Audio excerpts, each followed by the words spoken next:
Kalau benar-benar ingin anda sukses dunia akhirat, harus kita percaya sepenuhnya takdir. Kuncinya di situ. Percaya sepenuhnya takdir. Takdir itu menjadi salah satu rukun iman. Tapi banyak di antara kita yang belum percaya sepenuhnya soal takdir. Dan kita sifat manusia, mohon maaf, suka tidak adil. Contoh, kalau Allah berikan karunia, nikmat, pertama kita lupa bersyukur. Yang kedua, kita tidak pernah berkata sama Allah, ya Allah, kenapa aku dapat nikmat ini? Tapi sebaliknya, kalau kita diuji oleh Allah, kita kurang sabar, dan kita bertanya sama Allah, ya Allah, kenapa saya diuji? Faham tak?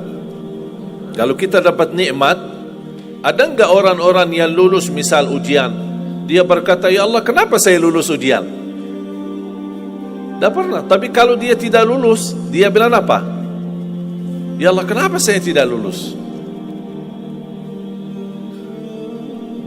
Ketika ditimpa musibah, dia selalu merasa nyesal atau merasa sakit hati, tersinggung, berkata sama Allah, kenapa saya diuji padahal saya orang baik, saya jaga salat, saya berusaha mendekat sama Allah, tapi saya merasa bertambah berat ujiannya.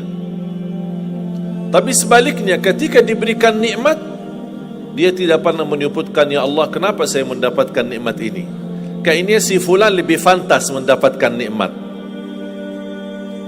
Itu tanda manusia tidak adil, tidak bersikap adil. Makanya subhanallah, semakin anda mantap imannya terhadap takdir, semakin hidupmu jadi nikmat. Saya kasih contoh. Tidak ada persoalan masalah takdir baik. Itu bukan masalah bagi kita. Justru kita bertambah senang kalau kita mendapatkan takdir yang baik. Tapi yang menjadi persoalan bermasalah bagi kita adalah takdir buruk. Ketika ditimpa musibah, ketika ada ujian, ada sakit, kesulitan, penghasilan yang tidak mencukupi, dan banyak masalah keluarga, masalah rezeki, masalah sama majikan, masalah di kerjaan, itu yang membuat banyak beban fikiran. Tapi kita harus tahu, sebenarnya walaupun takdir itu ada baik, ada buruk, kenyataannya buruk, nampaknya buruk, tapi hakikahnya baik. Hakikahnya baik. Tapi kapan kita bisa tahu takdir yang buruk ini bisa menjadi baik bagi kita? Belum tentu sesaat terjadi ujian itu. Bisa jadi belakangan, bahkan bisa menjadi sekian lama baru kita tahu dan sadar ternyata takdir itu baik bagi kita.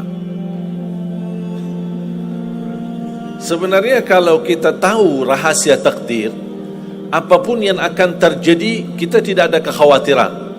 Karena kita tahu sesudah ujian ini pasti ada sesuatu kebaikan. Dan yakini Bapak Ibu, Allah subhanahu wa ta'ala maha baik. Allah tidak senang menyusahkan hambanya. Tapi kadang-kadang proses untuk menuju kebaikan ada kesulitan dan tantangan. Berarti intinya apa? Apa yang saya ingin sampaikan, jangan ada yang merasa sakit hati atau merasa tersinggung ketika menghadapi ujian, merasa belum terkabul keinginannya. Allah sudah kabulkan.